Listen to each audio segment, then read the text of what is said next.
Let's get to the next lesson, lesson 3, al-Qalqalah.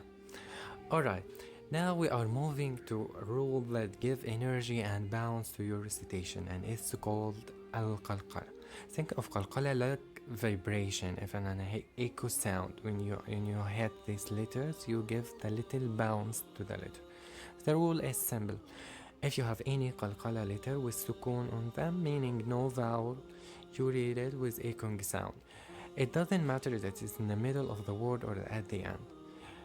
If you find these 5 letters, we gather together in a phrase قطب جد that give you letter قاف, letter طاء, letter باء, letter جيم, and letter دال.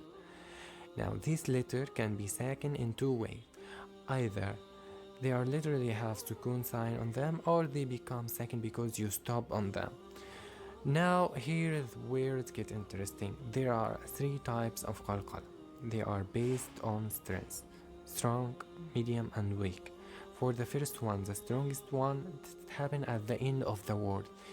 If you have a qalqalah letter at the end of the word and you stop in it and it has a shadda sign on it, that give you the strong effect, like the word al-haqqa that have qaf letter, one of the qalqalah letter, which is mushaddad, and at the end of the word and you stop on it, al-haqqa. The second one is the medium, qalqalah medium, that happen at the end of the word. You have qalqalah letter but have a vowel on it, but except shadda, have no shadda on it. So if you stop on it, you bounce it, and it is a medium qalqalah.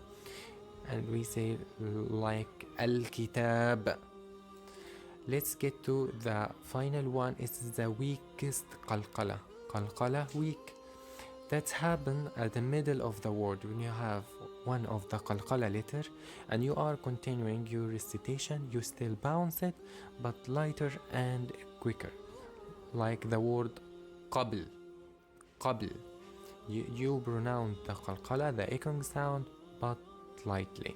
So remember, strong at the end of the word with shadda, medium at the end without shadda, and weak is in the middle of the qalqalah, in the middle of the word.